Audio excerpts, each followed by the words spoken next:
So before I get into the individual games that were submitted, I just want to say that if you're interested in trying out these games yourself, I invite you to do so.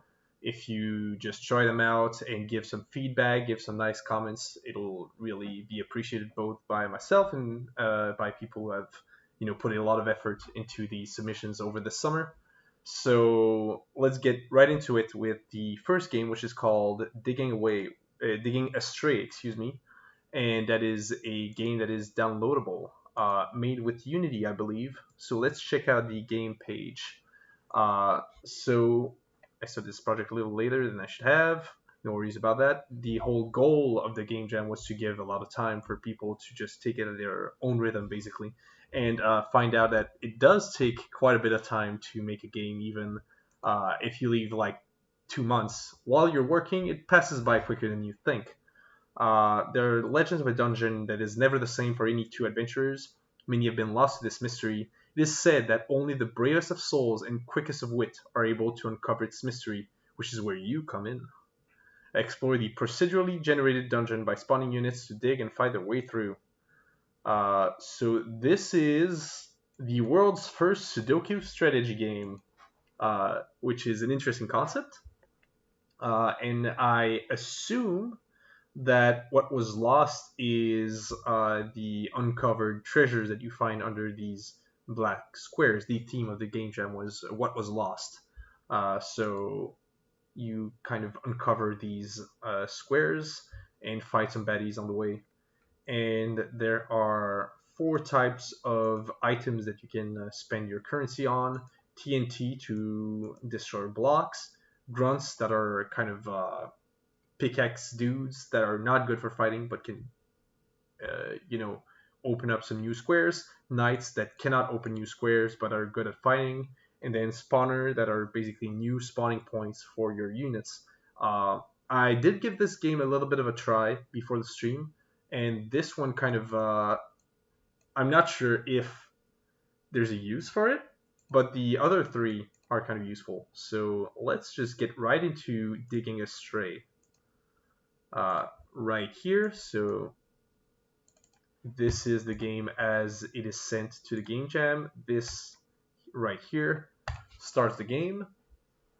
It was made in Unity. And one of the few things that I think is quite cool about this one is, like it said on the tin, it's procedurally generated. So you can just generate a new map with the R button as often as you'd like. I don't know this game well enough to say if there's a better layout than any other, but just being able to do that and instantly getting a new layout, I think it's pretty cool. And if you press the M button, then you can see the Sudoku squares. That is a part that I'm not 100% sure about, if these squares have any meaning. Maybe they affect like what's underneath the square. Maybe some squares have enemies every time, or is it a percentage chance of being some kind of outcome? I haven't quite determined that yet, but let's give this a go. So if I click on a square, then I'll be able to generate my first spawner. I can see these empty spaces here have enemies, so I'll kind of want to stray far away from that, at least early on. So I put my first spawner, and then I'll start by creating a couple of workers so that we can open up the space, and maybe a single warrior so that I'm ready for whenever there are a couple of enemies.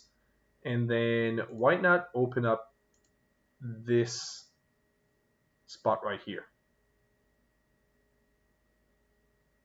It probably just does damage. Maybe a second one could do it.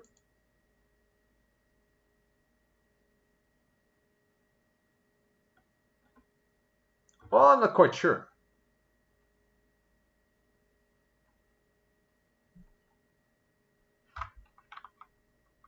We'll see as soon as one tries to open this block if we've kind of managed to remove some life totals on that block.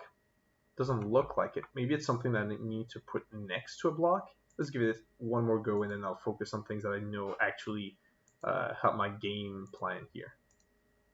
So let's pick a TNT and just drop this. So who made this? That was a coworker. I can check on the page to see their username so they don't give away too much personal information. So they go under the name of Mellow Moose on itch.io.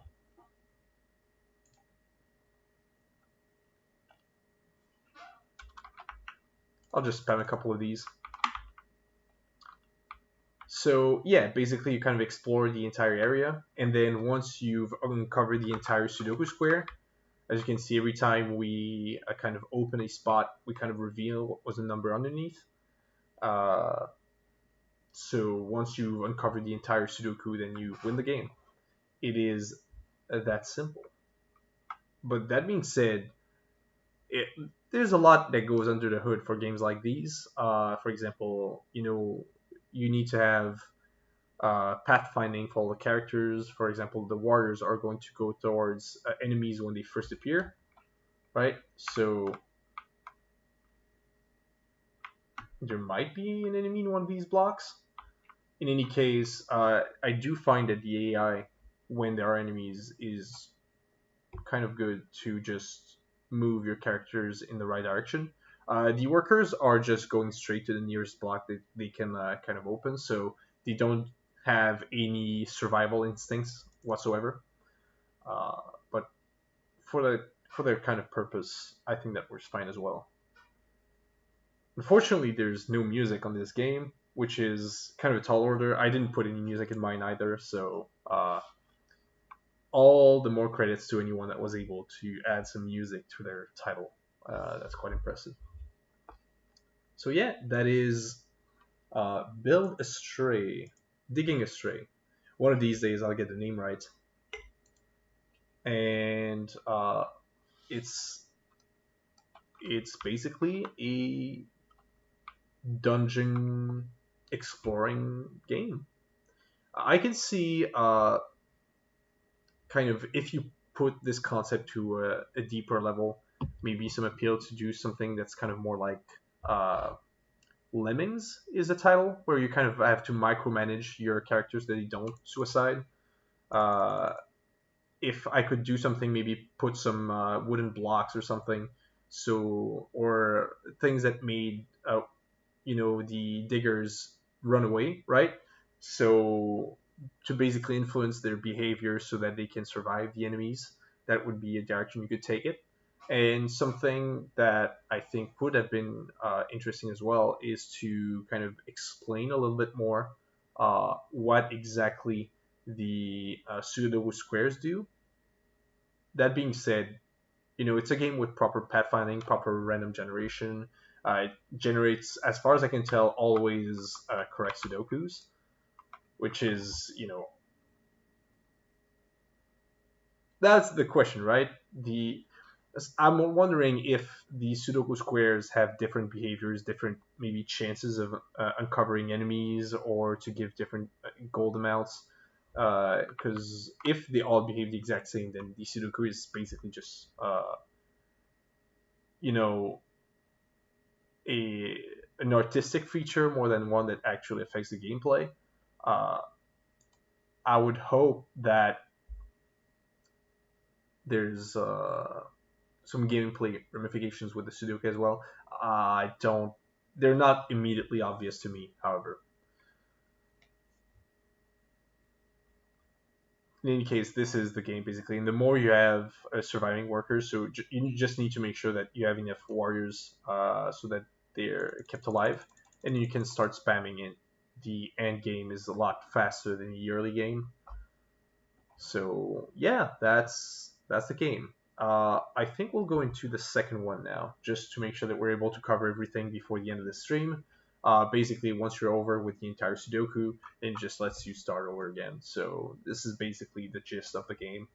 We've already uncovered more than half, so that's it for Digging Astray. Now let's go to our second game, which is Lost in the Woods by Debil25. And I guess you're comfortable with this. Debil, since you're in chat. I'll just call you Debil for now. So,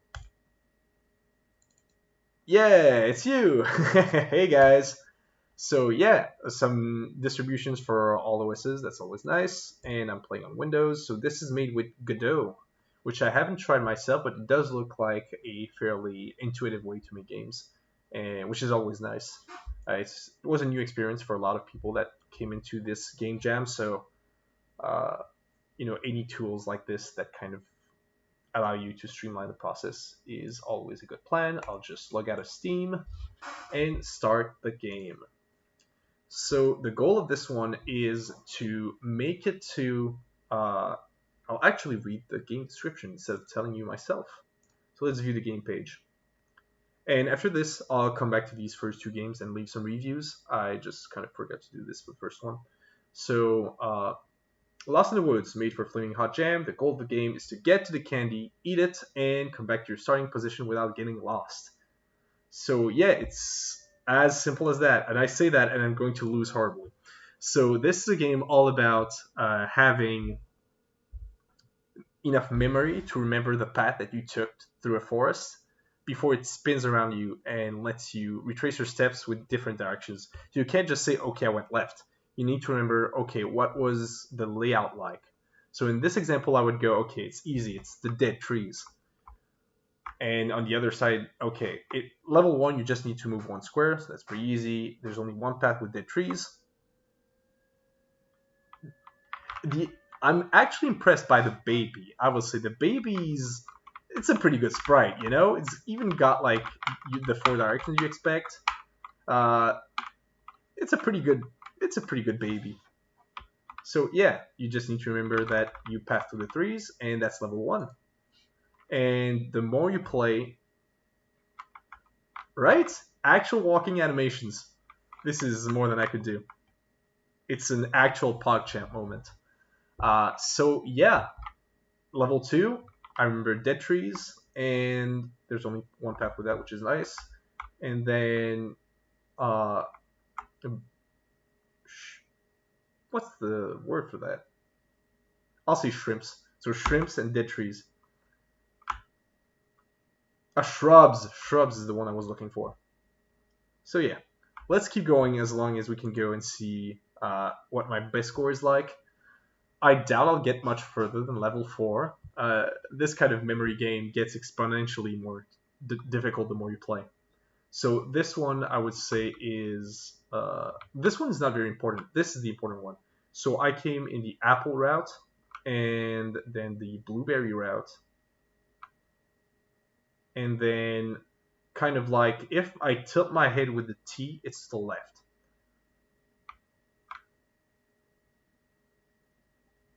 So that would be this one, then the blueberries,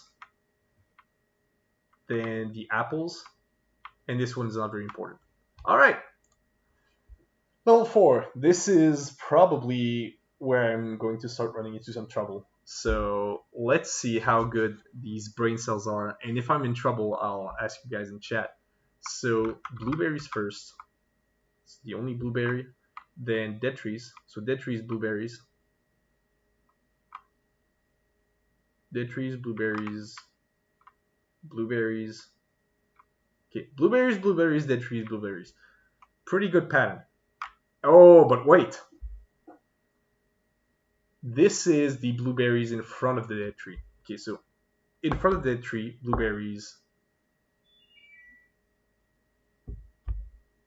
Dead tree blueberries? Oh no. So this one's obvious.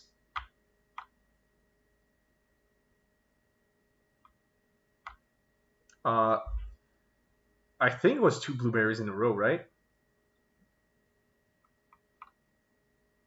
Don't help me in chat. I know I asked you to do so.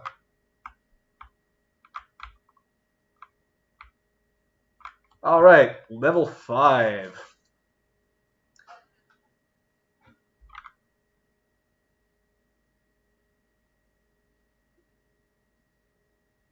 Right. If you they stay in the same order. So if, for example, this map is randomized so that it's only left, left, left, left, and then it spins and it's like up the first time around, then it'll be up, up, up, up. It'll be an easy pattern. But the thing is, there's a few twists and turns. I don't know if Debil wants to elaborate on how exactly the pathfinding, the road is made. I believe it was kind of the same A-star logic that you would do to find a short path, but instead kind of trying to make a long path. In any case, I'll just try with level 5. So this one is, if I'm looking with the tree, it's to the left. So left of the T, dead trees, blueberries, blueberries, dead trees, left of the T. Right of the T, blueberries. Oh no, I'll just trust my instincts. Right of the T, right of the T. It actually made it like significantly faster to go this way. I think that's dead trees. No! All right. Right, I think the easiest pattern would be to remember, like from the way I came in, this was the cardinal direction, and then you just need the first path that you take with the candy would be the best way to remember. That being said, I kind of want to give people try out the game, kind of not too hard a goal to beat. That's my real strategy. Okay, it brings me back to level 1. All right, so that was quite a good game. I think the implementation of the theme, like what was lost, to be about literally being lost in the woods, it's pretty straightforward, but at the same time kind of clever with the way that the whole game spins around. I think this is really, really good. So let's first give you that reply. A very sad face. And then let's go back to the submission so far and start giving some reviews. So I will give the thing with this one is I don't know if the 3D models were made by the developer, if it was part of a pack. That being said, there were animations and different characters. So I will go maybe 4, 4, 3, 3. 3 being that, it kind of gets easier as you go on, and the theme, it's not immediately obvious what was lost. So kind of more middling in that direction. And gameplay as well, it's not immediately clear to me what the Sudoku does. So let's go with this. Of course, that's only my opinion. I invite everyone to just try the games out yourselves and give your own takes, basically. And I'll come back after the stream and leave actual reviews, not just numbers. But let's just do a first pass through in the stream. And then this one, I will give a 4 to the art because of the moving baby with the actual animation. That's pretty good. The mushrooms are clearly too big, so that's a point away. I'm sorry. The gameplay is actually pretty darn rad. For that simple a concept, it's pretty cool. And I'll definitely give this game a go again, but with the trick of just relative positions rather than focusing on landmarks. And yeah, I'll just give some really high scores. This is... Can I give a 4.5? Let's go with big ratings. This is a positive stream. All right. So let's go to the next submissions. Let's go with I'm Not a Toast.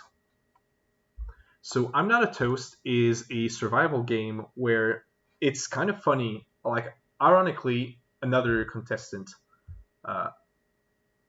Yeah, it's like that kind of high score game is really cool in that the game itself is kind of short, but at the same time, you just want to try another game, beat your own score, kind of like, the Pac-Man and Space Invaders of old. It's really, really cool. I'm Not a Toast is kind of similar in that way. It's a survival game where you play as a piece of bread that does not want to become toast. And ironically, a thing that kind of put this game in a similar kind of structure to mine is there's a blindness element to it. So you lose sight when you jump. And this one has sound too. Uh, and actually made by the developers. So that is like a plus in my book. It's pretty cool. In any case, how the game works is this kind of tutorial screen as kind of placeholder art, but you'll see that the game itself is better looking. So you're kind of this piece of toast, and you cannot shoot at enemies while you're on the ground. But if you jump to attack, then you become blind. So you kind of have to remember, in theory at least, where the enemies are. That being said, you can really spam your attacks.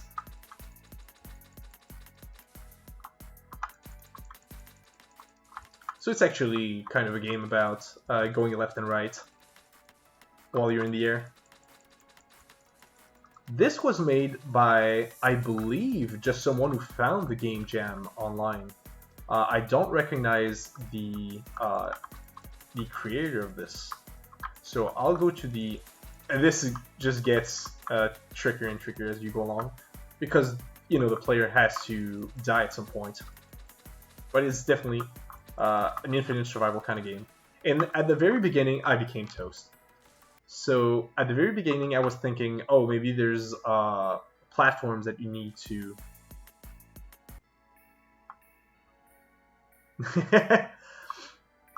I'm sure your art is fine. Oh my god, that was embarrassing. In any case, let's just... Yeah, this is Greed MN, and I don't believe I know Greed MN personally. If I do, I apologize. I don't recognize your username. That being said, in terms of art and having actually downed a soundtrack, even though it's kind of a short loop, on that front, it's kind of impressive. And making the game replayable, of course, is a plus. What I would have liked to see maybe a little bit more variety in terms of environment. Maybe there's an objective, and then you can switch to a different environment with different elements. Maybe platforms. Because unlike the other one, I feel like even though the game gets harder and harder, you're kind of like, okay, I saw what the game has to offer, you know, I can move to something else. That being said, it's still impressive, you know, every single of these games being done in your spare time, it's always going to be, you know, kind of rad that we got to this point in the first place. Kind of reminds me of the Newgrounds of old, and now I feel old. So I'll just give this last attempt a go, and then we can move on to the next game.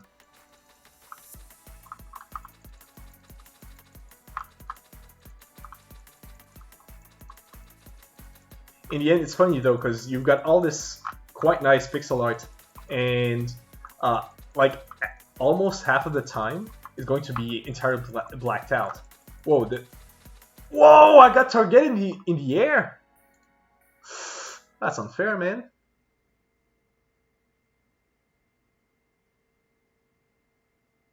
Looking at the counter makes you realize if you killed all you saw.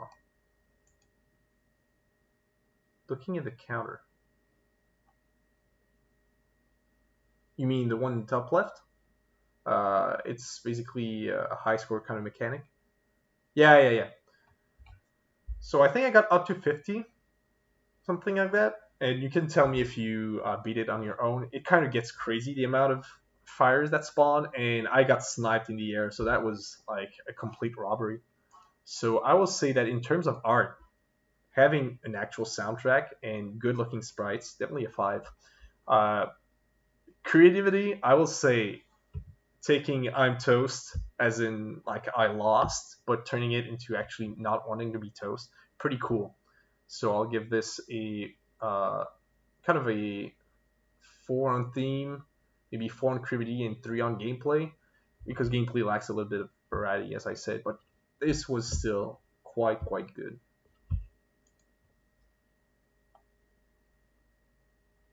All right, let's move on to the next game. And since we have Singer Pasta in chat, we're actually going to go to his game, which is Emu's Mostly Unfinished, a turn-based strategy game featuring Australia's biggest military failure, the Great Emu War.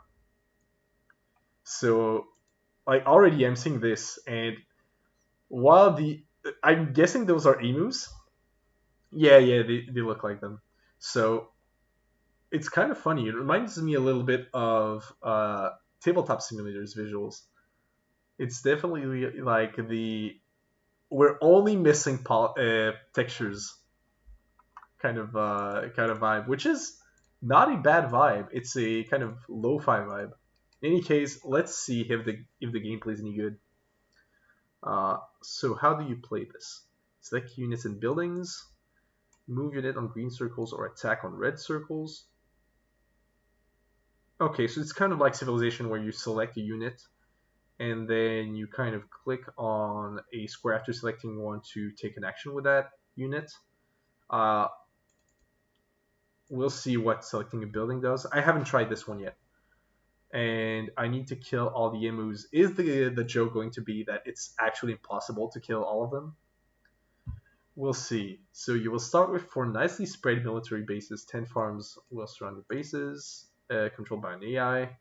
Really advanced software. All right. They will try to eat, drink, and mate to survive. All right. They move in groups. Okay.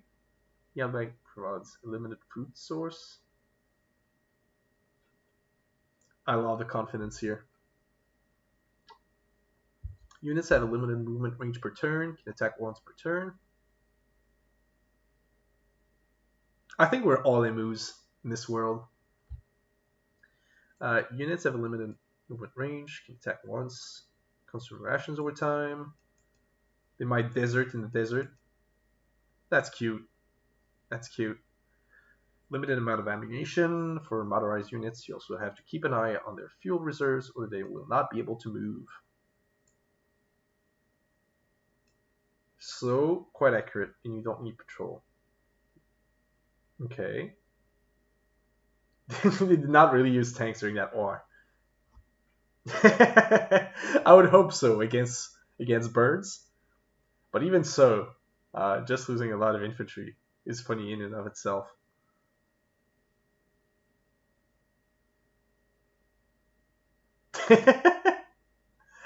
Alright. Base is where you can spawn your unit. By right-clicking on it with a selected nearby unit, you can also replenish your unit's consumable. Oh, that sounds like it's going to be tricky. Alright. In farms, your main source of income. You will get public funding for as long as you defend them well.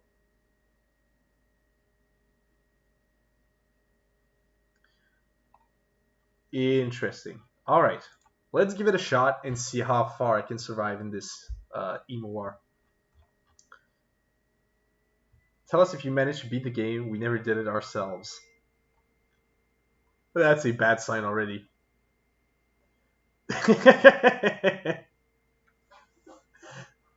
Okay, so the title screen doesn't stretch all the way, so I'll just full screen this so we can see it a little bit more. This looks like a PowerPoint presentation so far. Welcome. Are you ready to protect your land from the evil Emu? This is actually a PowerPoint presentation. I can't believe. This is a hex turn-based games where you will have to defend your farms from the evil emus. Beware, you will soon be overcome. Okay, so that's kind of, now we are talking these things are expensive. Kind of what we went over in the description, so that's cool to have a tutorial for people that are a little bit less patient.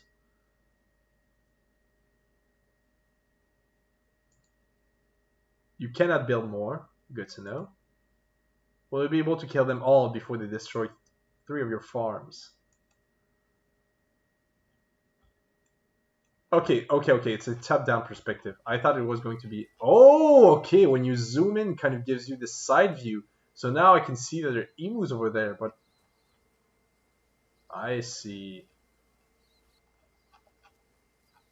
This is actually kind of a big map.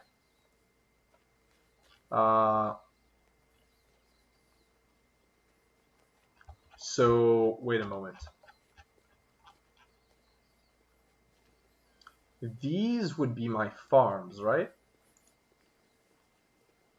Or would these be my factories? Okay, these are my farms. Okay, okay, okay. And the emus, there's some over here next to one of my farms. Some over here. And this would be... Okay, that's a factory, that's a farm. And it changes to yellow once you've selected one. Okay. It is a significantly larger map than I was expecting. So we'll see what kind of movement options our units have. I kind of want to start going over here to kill all of these as soon as possible. But I don't know if... You said that the Jeep was inaccurate. It's 50k for a tank?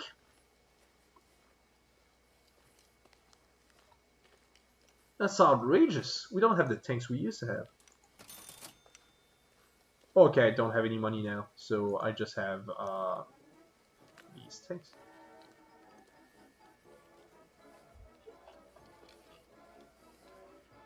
Okay, I love it. Oh, I have infantry and a tank.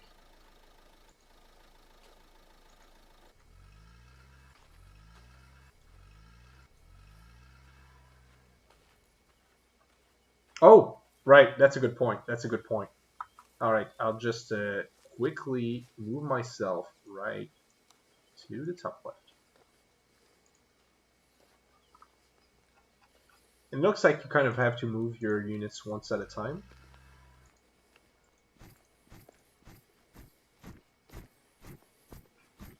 I love that you guys put music and sound effects.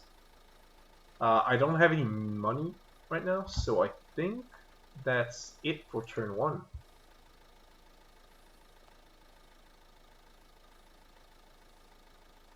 Hello, Vixie. We're kind of at the 4th game right now. Just taking a look at the Great Emu War. I have at least 4 to start, so I'm already fucking up, which is a classic. And now I just realized that, once again, I have my face somewhere inappropriate. So yeah, a lot of emus going on. It's a classic gaming mistake. You don't want these emus taking over. I'll just kind of move this. Can I attack? I missed. Part of me is already regretting the whole buying tank situation. So, next unit.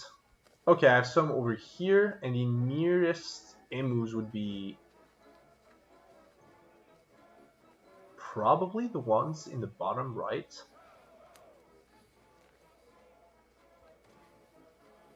But at the same time, something needs to go in the bottom left.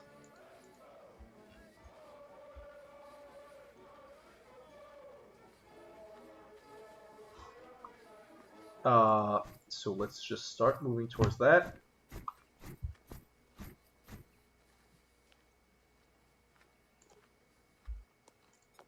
A couple of people weren't able to finish the project in time, which is totally fair. There was never like an obligation, you need to do this, and I still ended up giving like 80 US dollars, which is like about 10,000 Canadian dollars. So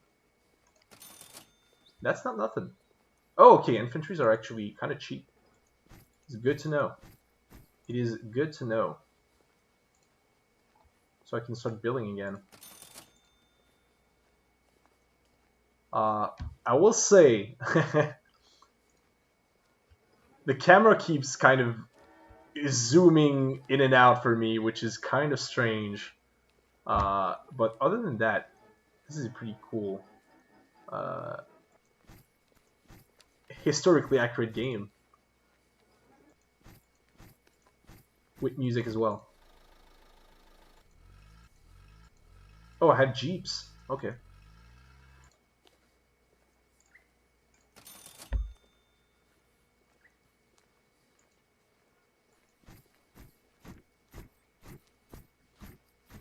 Yeah, the next unit is a life-saving feature. For sure.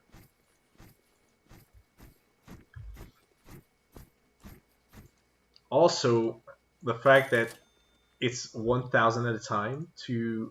Oh my god! No! I don't want to just throw away the game, but these random teleports!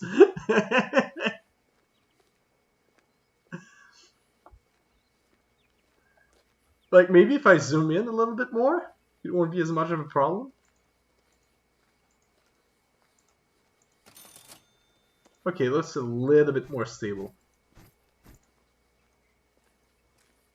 And I'll buy one more, because I really want to kill these ones and not have to think about it ever again.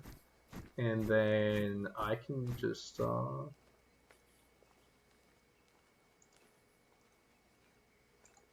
Yeah, but the Jeeps are going to miss all the time. And the Jeep costs like 10 times more. It's not a like 3 times more situation. Okay, no, it teleports me just as badly. Alright, let's just get annihilated like in real life. So let's just click turn done. Careful, 1 emu mob, 8 on a farm field already, huh? I'm guessing it's these ones. So let's shoot him good. Missed.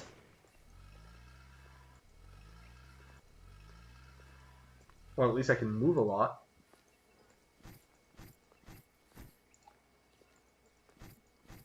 Okay, well, next turn we're gonna get him. Next turn we're gonna get him.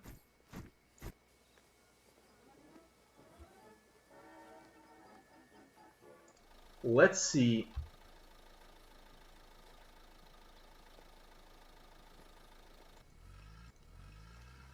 Okay, so there's a use to attacking 32? How many are in there? Like, it didn't even take away a blip. I can see now how Australia got, like, absolutely destroyed. 109. Oh, that's that number. I see, I see. Man, okay. So this is a bad kind of game for a showcase like this, because I just want to start over and just really try to min-max this, uh, especially if there's a camera fix down the line. But let's just save until I get a tank at 50k, see what it's like, and then maybe just suicide to end the showcase. But it's impressive. You got actual AI, you got a gigantic map, which was maybe a little bit too big for its own good, and different units with different properties, actual combat strategies. It's pretty cool. Wait, did nothing happen? Oh, they fled. Okay, so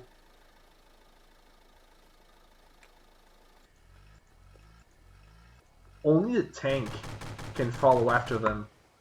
So and now I'm thinking that these guys are literally useless. Unless there's something I'm missing. Unless it's like a sniping kind of situation where you're moving towards emus that are like eating with your infantry guys and try to kill them all in one shot.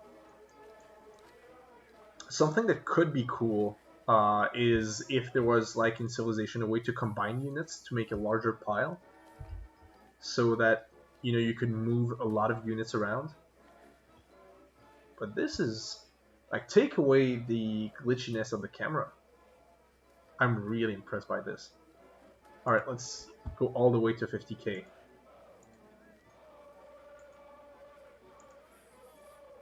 Okay, we got 50k. Let's see what a tank is like.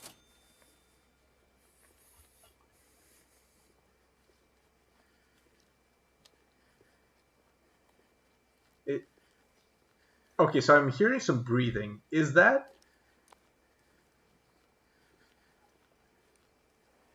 something you added to show that there's some tension in the game, or like is there going to be a jump scare or something at the end?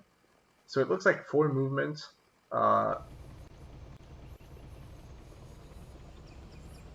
yeah, the breathing is something else. There's some breathing in there. And now I just need to find actual emus to shoot. So maybe these ones.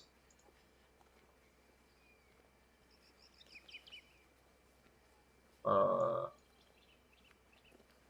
okay, that was just a slow turn.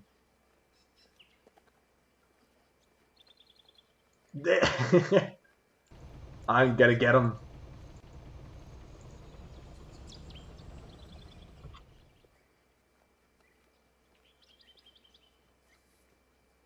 Okay, it feels like the more emus are in the field, the longer the turns take.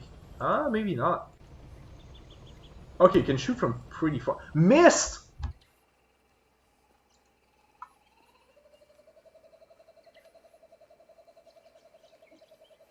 These stupid Strayas, man. 48.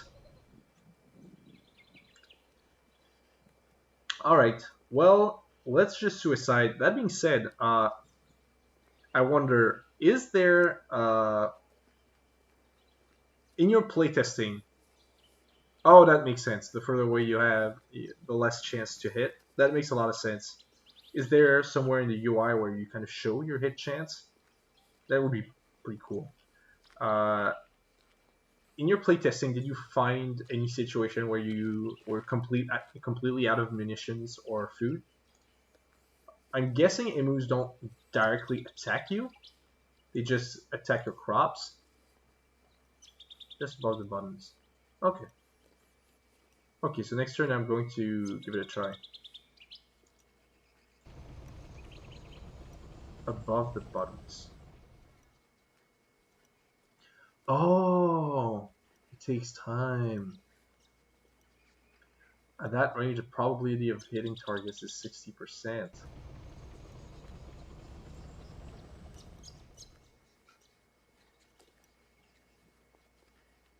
Okay, still 60.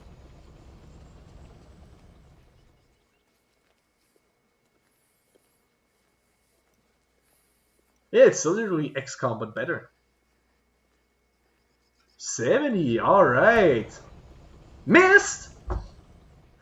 Okay, I want to see the game over screen. So let's just spam that turned up button and then move on to another game.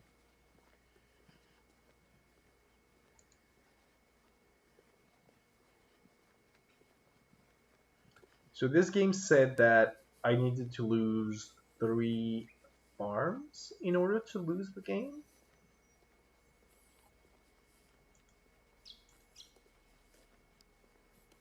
Or okay, or is this the amount of food that they need to eat in order to win? Maybe I'm just impatient, and if you leave your mouse over one of these, it kind of gives you an overview of what the button means.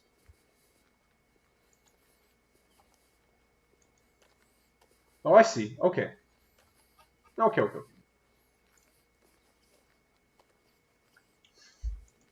Wow. Thanks. I really like the scout reports.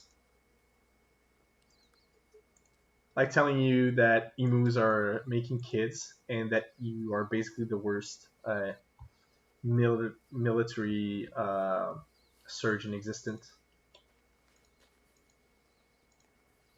When Moop died, how did that? How is this even possible?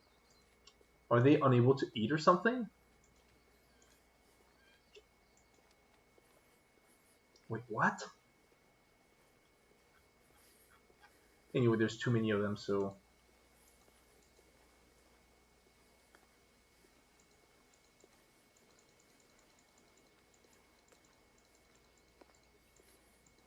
I have so much money that I feel like a comeback could be possible. And I'm like all the way down to 2,500. Man, that game's easy. What's poppin'?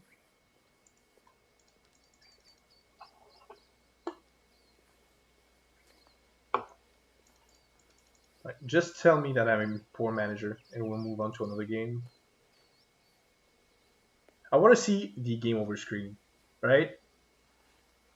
I feel like that's kind of an essential part of showcasing this game after seeing the incredible intro. Let's take a look at some of our farms. So this one is dead. This one is at 20. This one is at 100. 100? This one's dead. Okay, so I'm one farm away. And there's one at 20. So I feel like there's a good chance. We're already down to 951. I think that's not realistic.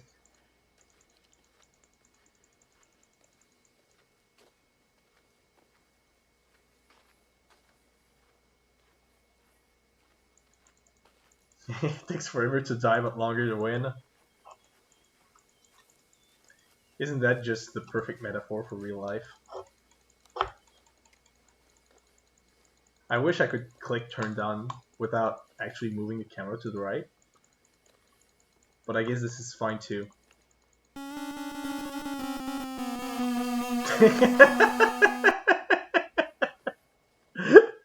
Can I just say worth it? Oh wow. That was the best you lose sound effect I think in all of video game history.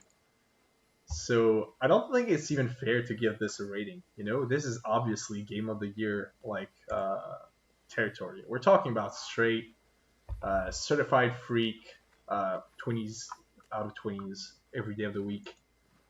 So let's just give this maybe not in art. Maybe not in art though. Nah, maybe not in art. But I want to come back to this game when I have a lot of time, and actually give this a legit chance. Like, especially if you guys figure out what's going on with the camera. So I'll give this a good old 5 in both gameplay and theme execution, and maybe a 4 in creativity because it's like Civilization but better, or XCOM but better, kind of a mix of both. And good job! Like seriously, it's kind of cool. I just want to jump back into it, but we don't want like a 3 hour stream with just playing NUs mostly unfinished. But good job, guys. Let's move on to another game. This one subkey comes from Lunas, which is a Destructoid reader, a Destructoid community member. So let's check out the game. There's no information about how to play the game, however.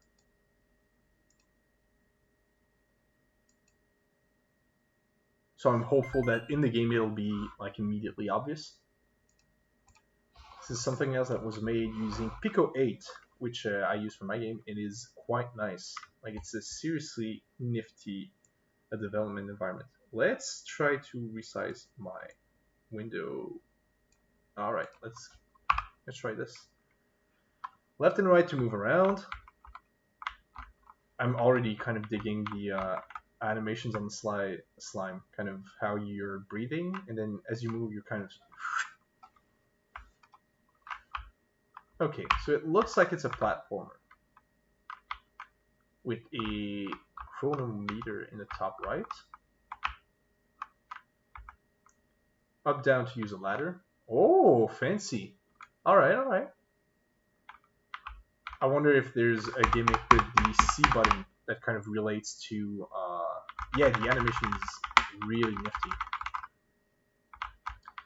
Kind of a Mario vibe without the Goombas. I wonder if there's a gimmick with a C button that kind of relates to the theme. Oh, actual springs too. I think the falling down is a little bit like a little bit slow, a little bit floaty, but maybe it'll be useful for later down the road. And what does this say? Use warps to go to the next area. Makes a whole lot of sense.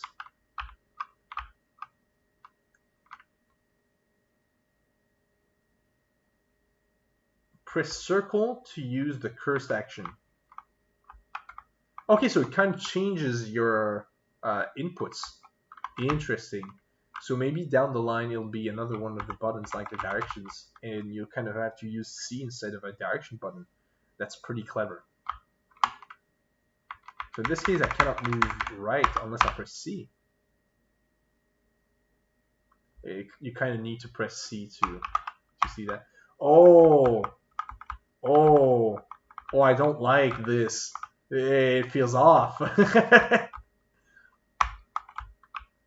All right.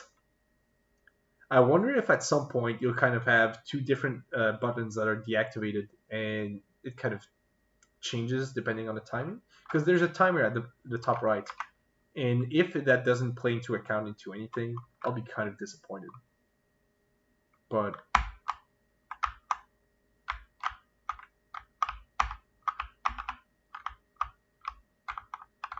man, this is too much for my brain. Avoid spice. Touch one and you get sent back to your last warp. Makes a whole lot of sense to me.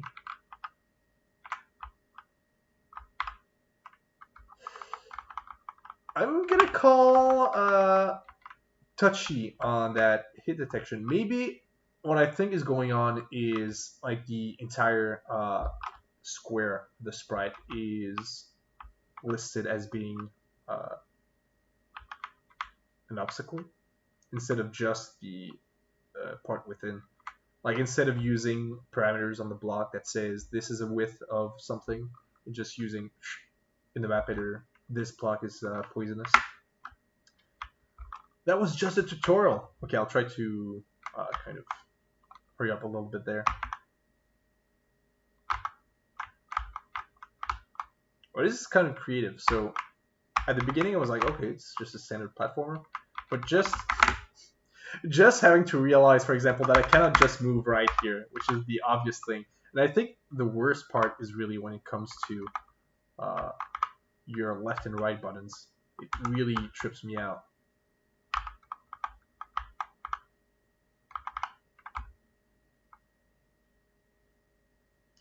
So when it comes to collisions in Pico 8,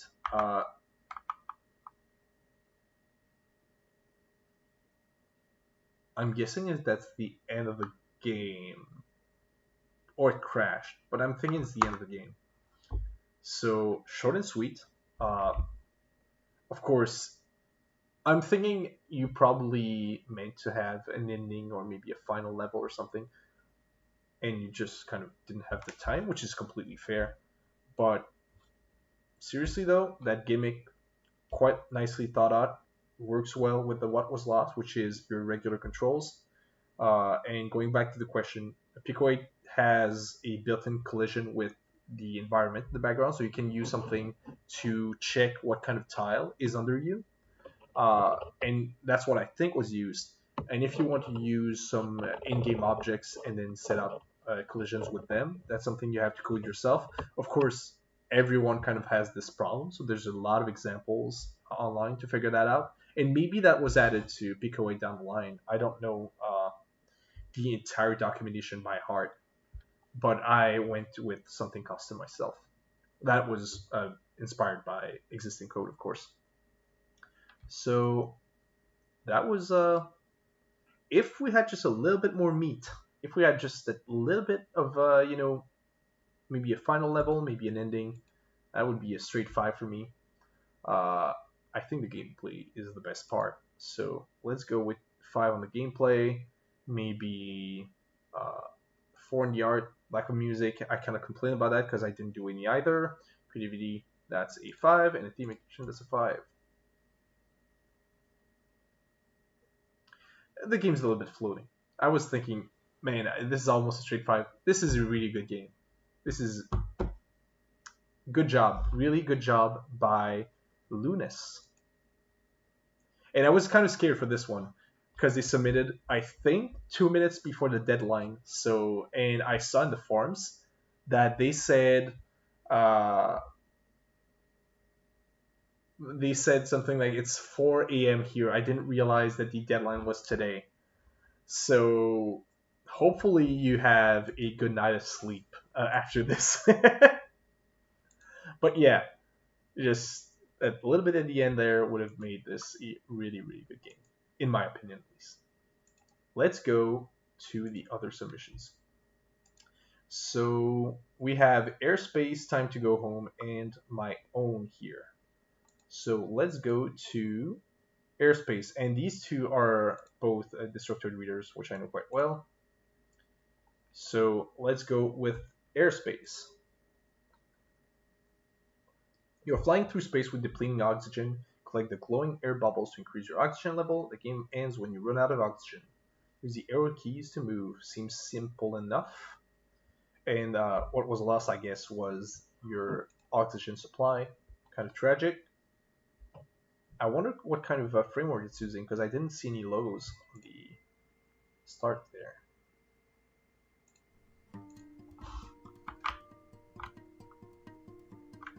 Okay, this is extremely floaty. But I guess that makes sense in space. The sprite work on the main character is actually like impressively well done.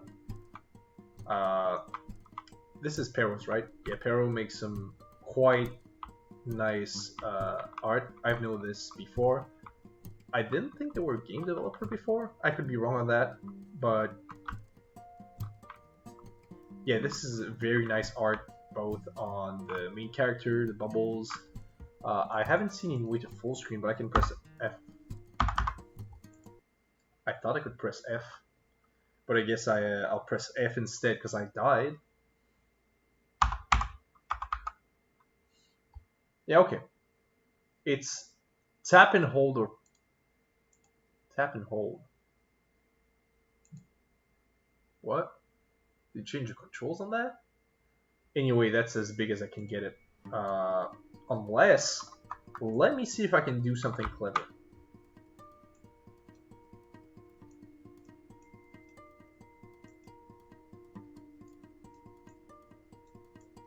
Well, that's about as clever as you get me to think about anything.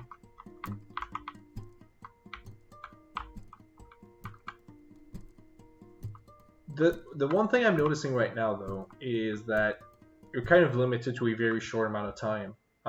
Even if you grab all the bubbles, unless you're losing more air when you're moving, which doesn't look like it's the case, I think you're kind of doomed to lose the game kind of quickly because the depletion is faster than when you can replenish with the bubbles.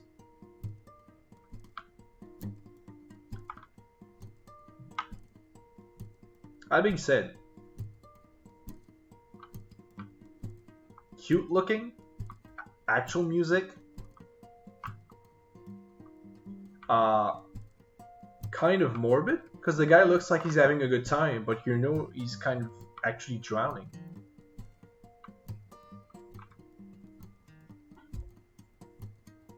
Yeah, it's almost more of an art piece than an actual game.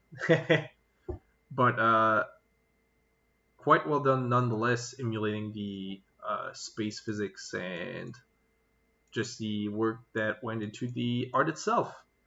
That's definitely a 5 out of 5 for the art, and for the rest, it did what it set out to do, which is perfectly cool. If this is your first game making experience, Pero, good job.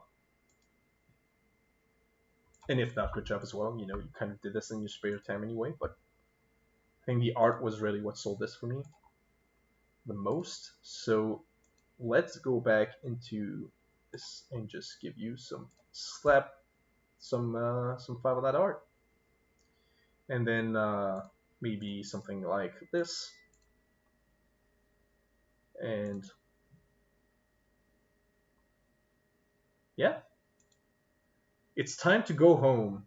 Maybe we could end the stream with that. That feels appropriate. So I'll just do a playthrough of my own game then. which is Magic and Miracles.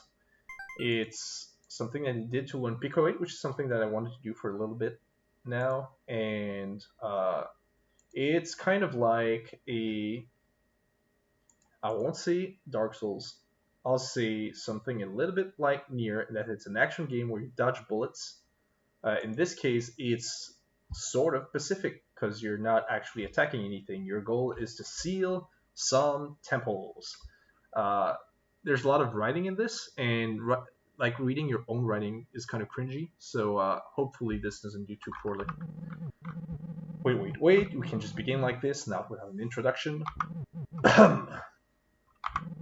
Our story begins long ago, before the age of machine. To say it was an uncivilized time will not be fully accurate, however. After centuries of harnessing mana, the Earth's natural energy, who had mastered its use to a point undistinguishable from technology. That is a hard word to write, by the way. For war and peace alike, mages and healers were always aplenty. It was truly an age of magic and miracles. Alas, things took a turn after the new millennium. Spellweavers lost focus and strength. For the longest time, I wrote strength wrong, and it's kind of funny because I don't know if you've watched the you can only press spacebar kind of Newgrounds animation back in the days, but it was a little bit like that. Like all you can upgrade is strength. Anyway, hospital staff became patients in turn. It was as if the earth itself was poisoning its people. Common folk, while so far unaffected, were losing their protectors by the day. Thus, two knights set out to seal the ley lines, severing our link with mana, and, by doing so, change the land forever. So this is Magic and Miracles. It's an action game where you press the X button to dodge if you're moving, and if you're standing still, you can charge a magic attack. And there's also the C button that gets used down the line, which is kind of the losing mechanic of the game. Kind of the writing is a little bit about losing, because it was all about like the end of an era, kind of a revolution that was spearheaded by these two dudes, and the actual gameplay is about like losing sight. So after the second level, you see what this entails exactly. This sign says we can dodge using the X button, but only for moving. Otherwise, it's used to charge a magic spell. Cryptic, perhaps instructions for a contraption. Are contraptions able to wield magic? Maybe pretend magic to reenact historic battles. Somehow I don't believe you. So I'll read all the signs, even though I know exactly what they entail, just in case it interests you. I'll try to go kind of quickly, though. This is the Tarragon and Laia line.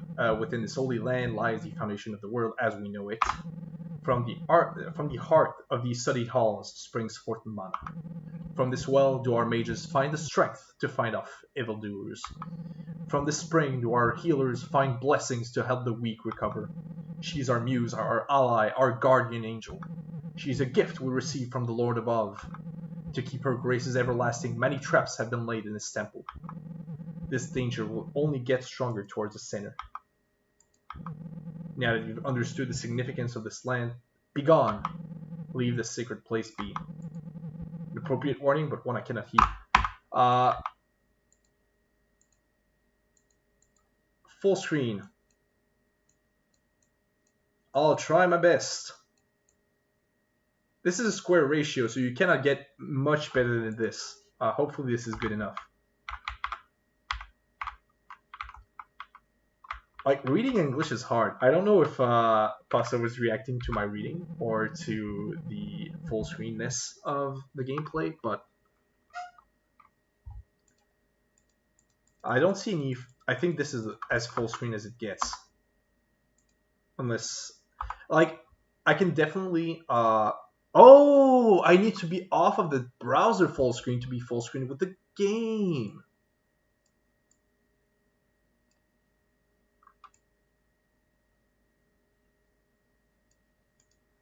That makes a lot of sense. In any case, this next room is off limits. The next one even more so. Do not even think about using your dodge ability to avoid the bullets. So right here, I teach that it's possible to avoid damage with bullets by using your dodge ability with the X button. And as you kind of notice, the first way around, the bullets were kind of coming in the same direction as you. So it was kind of difficult to come back the other way around if we didn't have that, but invincible. Let's grab the key. And the decision to use these protective contraptions puzzle me. Is rather ingenious how the ley line's natural energy powers them, but what's wrong with the good old seal spell? See ya, Pasta. Thanks for tuning in. And yeah, this is kind of impressive stuff. So like, I really enjoyed my time playing all of these so far, and there's still one more in the pipeline. I'm excited to go to. So exciting stuff. There has to be a way to keep mana flowing but humans out, and maybe our king has no fight in his mages? I'm not planning to do the entire game here, because I don't want to take more time than the other games have gotten. That wouldn't be very fair to me. And my game is, even though I guess not a full 10 hours adventure, it can still take somewhat like 30 minutes, 40 minutes to beat. So, oh, I didn't read the sign.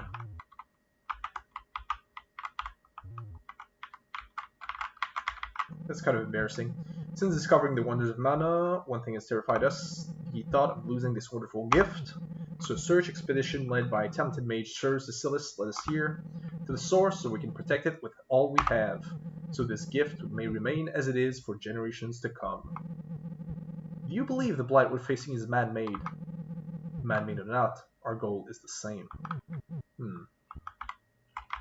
Alright, now I'm going to go over this room one more time, because I kind of want to flex that I'm able to do.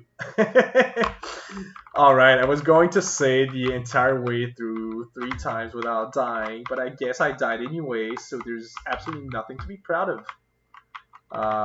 So yeah, I'm going to beat the first boss, and then I'm going to showcase a secret in the second area. So just to spoil the people that are kind of tuning in right now, and I'm not going to go all the way to the end. Does that sound fair? Alright, so you're about to reach the heart of the ley line. To you can read this, we can only pray your intentions are pure. This is definitely not representing me. Basically, I just wanted to make characters that are easy to distinguish using the both my limited artistic abilities and kind of the limitations on Pico 8 on top of that. So making a white blondie with a dark skinned lady felt like kind of a way to make sure that the two characters don't look too much alike in dialogue and stuff like that. So there was not any more thought put into it than that. Sometimes it's that simple.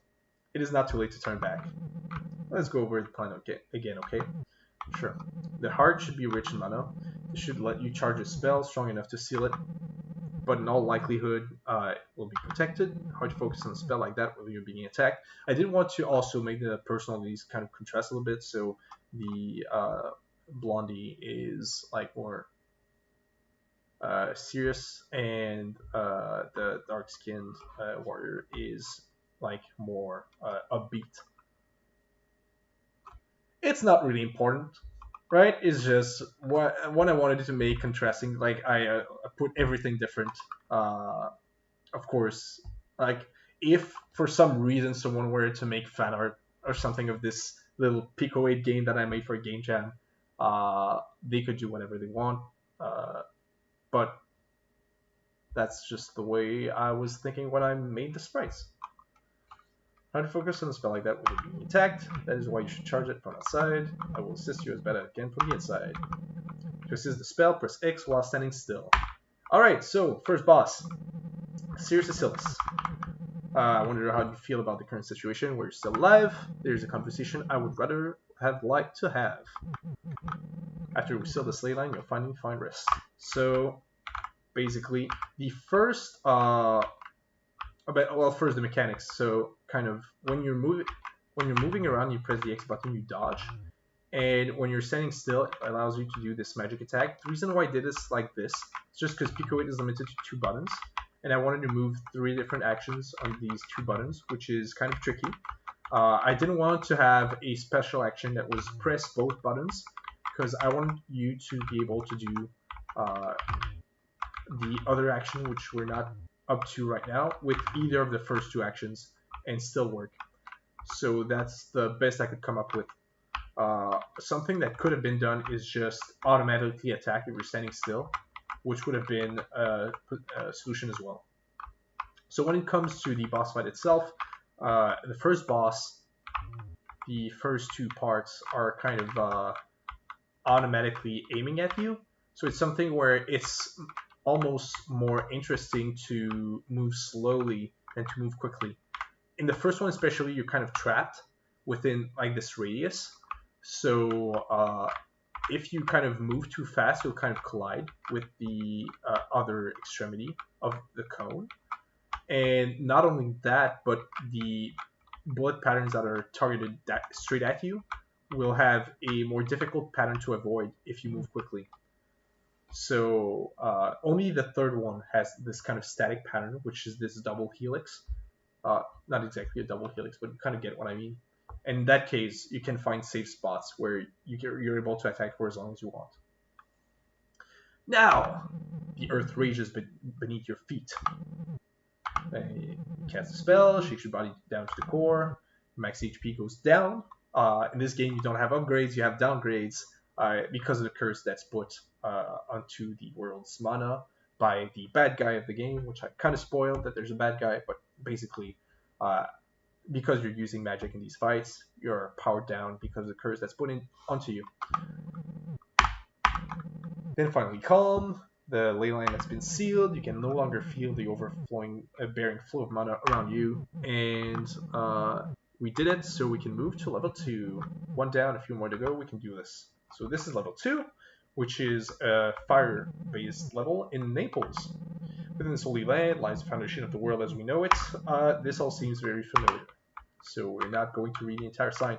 This part right here with the 4 doors actually ended up in this game as a hack.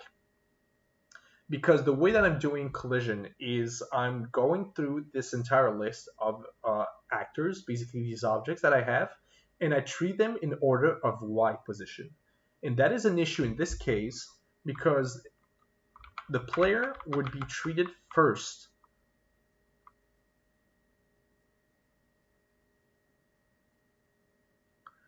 That's fair. I think it would be better UI to have bars, and that's something that Dark Souls, for example, does. That's very fair. I could have done it because I did it with the boss health bar. I just could have done it.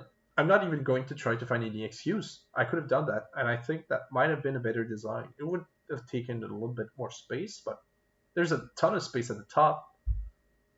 Yeah, maybe I'll just do that in an update down the line. That's pretty smart. I don't know why I didn't do that. I guess it's more obvious that I lost some HP here because it went up to 8 instead of 9. But yeah, that's a very good point. I could just make it so that it doesn't fill all the way up and it would work as well. Yeah, you smart, you loyal. So just to finish the story about the doors before I kind of go to the secret of this area and then move on to the final game of tonight. And because we are treating all the collisions of all these objects in the order of Y position, which is sorted every frame, until you go through the doors, you would be the first to be treated, okay? And the issue with that is that the doors would be solid only when you've treated that object. So you would be going through the door first, your Y position would be higher, so the door would not be solid, and then you would go through the door, and then when you cross the Y position of the first door, then the door would become solid before you would move, right? Because of that treatment order, and you would be stuck in there. So what I ended up doing is just create a separate vector to create doors first, no matter the Y position. And it does a little funky thing with the sprites when you open them, but it's very subtle. And that was the hack that I came to just make sure that I finished this game on time. So this is the story about these doors. Because I wanted to make like this final area of unlocking these doors with a lot of keys on area 2. Because area 3 is actually really short. I'm actually going to read the sign because it connects to the secret. So yeah, because area 3 is really short, I wanted to make area 2 kind of this classic Mario final level with lava and like branching paths that kind of have this very explosive finally of opening 4 doors in a row. Yeah, so a little lady came to visit the construction site today. That was by itself already surprising. If I had to say, kids of that age would always be playing outside. In any case, she was clearly in no condition to work. Frail arms, pale skin, and these piercing brown eyes. She just stared at us while we were working. I couldn't quite tell if it was a glance of pity or disdain. What did she see that we didn't? What did she feel that we didn't? In any case, I did not have the courage to meet our stare for long. Eventually, she simply left without saying a word. Rumors say that she's Lady Corellia's daughter. But that can't be right, can it? That girl should have everything. Well, in my spare time, I made her a wooden toy. If she ever comes back, I hope it makes her smile. At least for a little while. If I had to remake this room, I would make it so that this sign would be on the connected to the path that leads to the left room, so that you are kind of tempted to go to it first. In any case, because you kind of moved left into this room, so you would read the sign before going to the room to the left, and yeah, I would just shuffle this room around because the secret in this room kind of leads to part 2 of this story.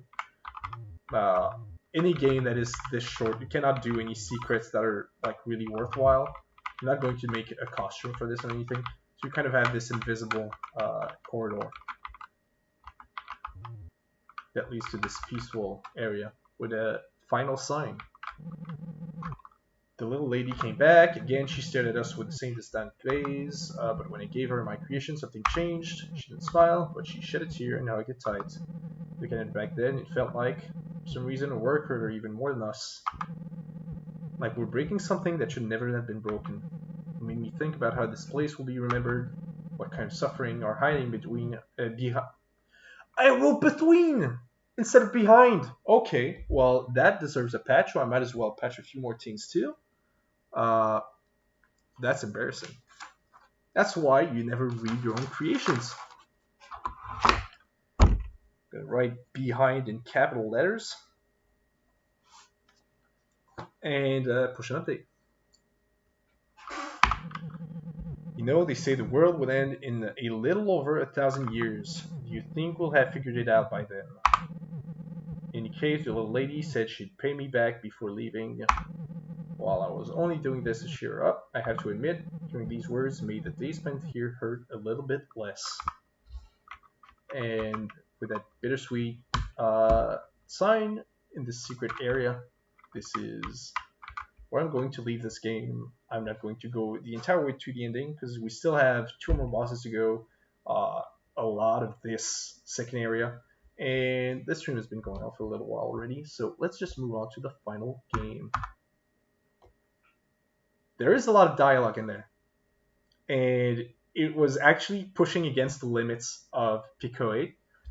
In most games, they expect you to hit a computation limit first, right? There's these kind of tokens that go up as you do operations like assigning values, doing arithmetic, just calling functions, stuff like that. And I ended up just like a little bit over half of my token limit, but I hit 98% of the cartridge size because I just had too much text compared to how complex the code was. So yeah, I wrote a little bit of text in this one, and this game, I was inspired a little bit. There's this kind of visual novel that I wrote a little bit back, that was about my experience, in the whole world of the age of social media and writing about video games and just being in that extremely online generation. So if kind of that story, which was pure story, right? I didn't do any art, I didn't do any music. So the other thing that I did was kind of pure writing experiment that I did, and that was about kind of the, I guess, the ugliness of people, if I were to shorten it down. And uh, Miracles and Magic is kind of more story that's a prequel to it, which is just kind of like, again, shortening it down, but I wanted to write a story that was just about, maybe the environment, maybe the way that the world is made kind of pushes us to be kind of ugly in some ways. So in any case, that was kind of the base inspiration for the story.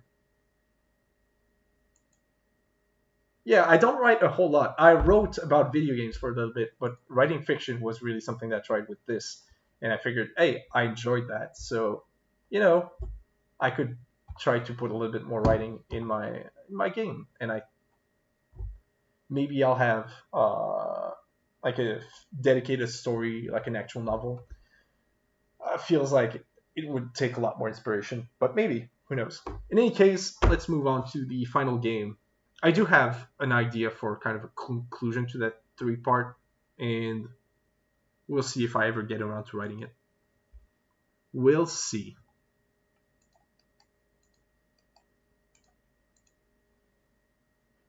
And the final one is Time to Go Home by Roger. It's Roger's birthday. It was his birthday yesterday, I think. It's another Destructoid reader. So, oh, it's a downloadable game. Okay, well, I lied. There's three of them, not two.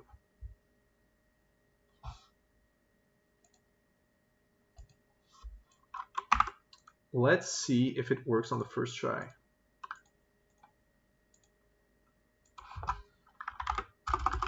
Xbox.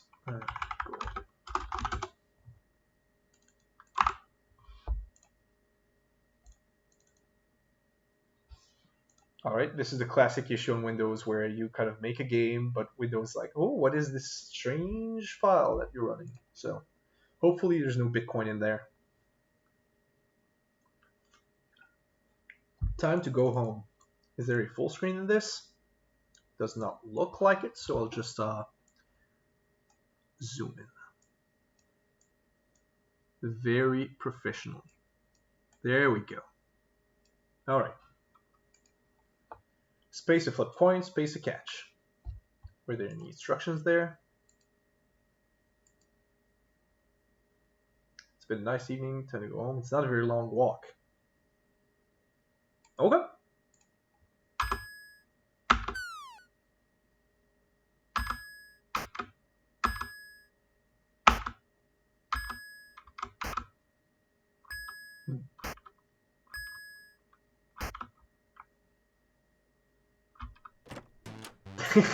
Okay. Sick flips. I will admit, those were pretty sick flips. Oh, come on. This is the gameplay?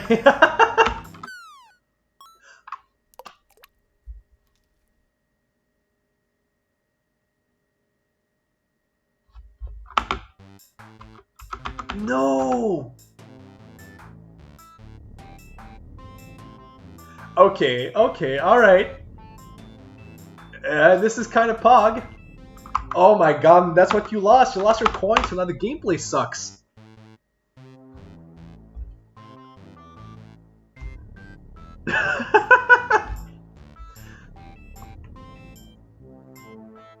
Okay, well, I don't know if you could sell this for like 15 bucks in a game store, but I must admit, you seem a good ham. I will try again. This is pretty funny. This is a joke game, but it's really cool. Like the idea of just losing a coin if you miss your flip, and then Yeah, it's genius stupidity. I love it. Oh, and the coin is random. Oh, okay. I'm starting this. I need a high score.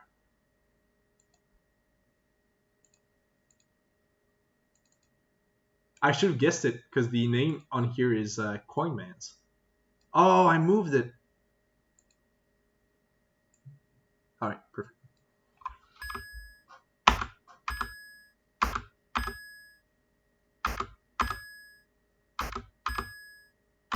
I'm getting pretty good at the flipping.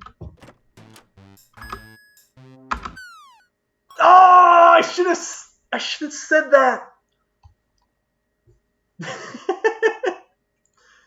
I'm pretty good at the flipping, he says.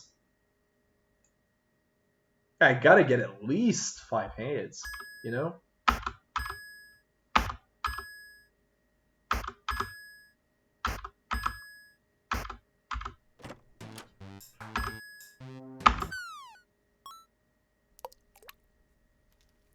Man, my first attempt was the best one so far. I don't want to start smashing like the space bar infinitely. I just want to have a decent score. I think the timing is different, like in the bar and outside the bar.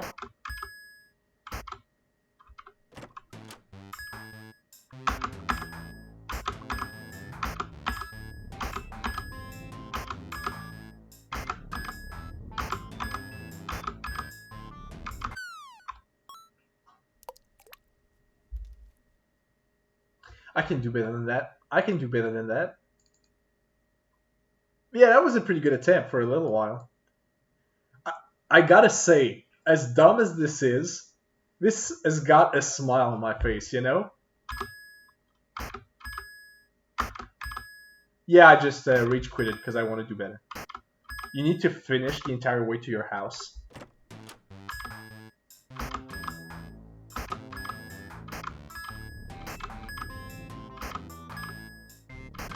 And it's all this very silly game of risk and error. Like, I could just stop throwing. But why would I? No!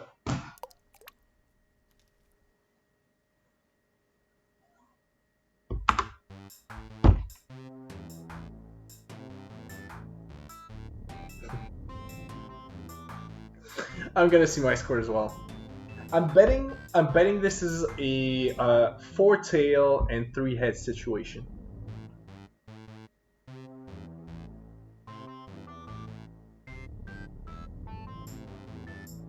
I'm really curious to see if there's anything that happens if you keep your coin.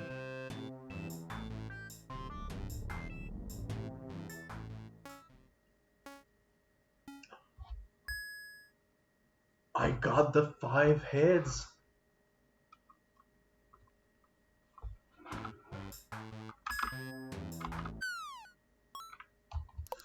Well, they can't all be winners.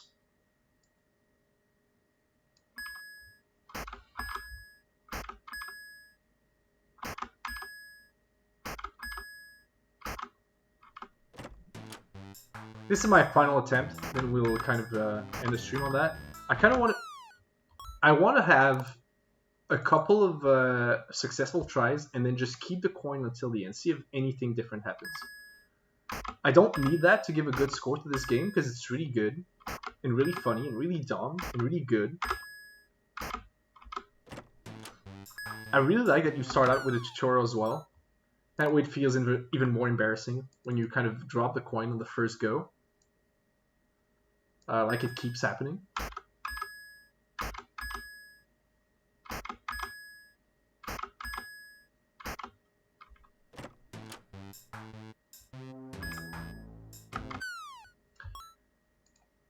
What is in the options file? Looks like something that's built in whatever. This looks like GameMaker. It's probably GameMaker. But there's nothing that looks like an easy cheat. And I'm not going to reverse engineer this program to see if there's anything that I can cheat. I'm not about that life. Come on, give me a couple of flips and then let's end the stream, dude. Well, that's not a good sign.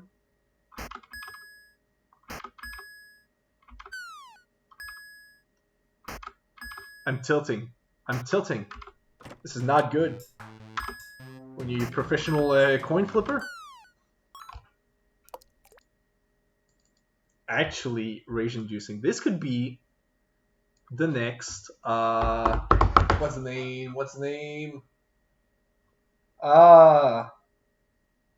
Getting over it with Bennett Foddy.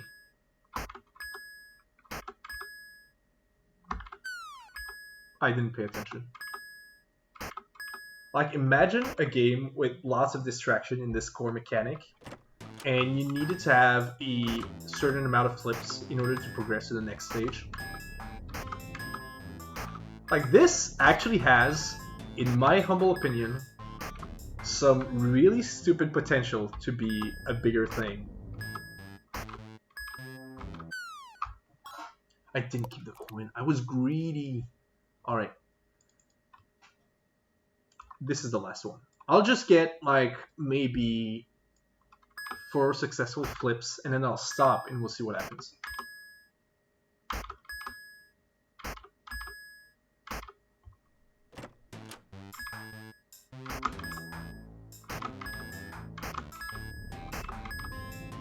I said 4, but I did 5.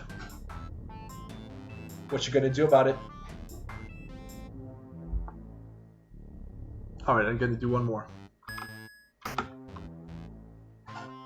We're cool? We're cool? I'm gonna do one more.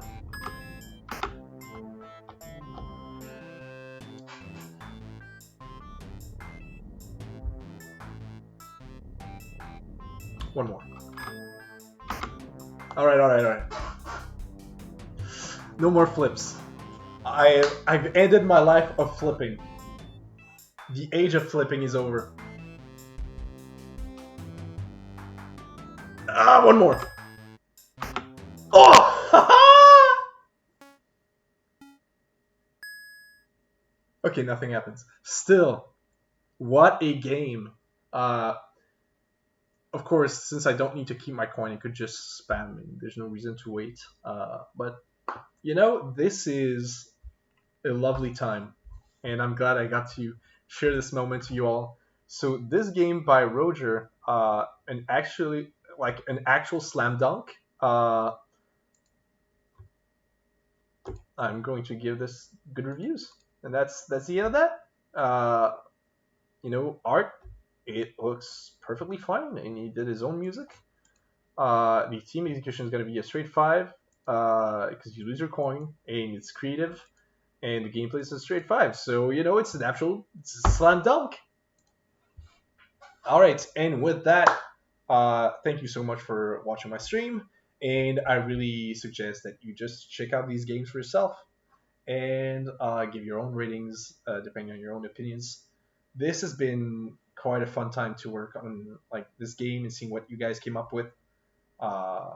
Yeah, it's really cool to be able to see that at the end of the day. It was really cool to just be able to share this kind of fun pandemic summer kind of experience. And yeah, thank you all seriously so much for participating. It's really cool. All right. Well, I thank you so much for participating, for watching, and I will end the stream. So see you later.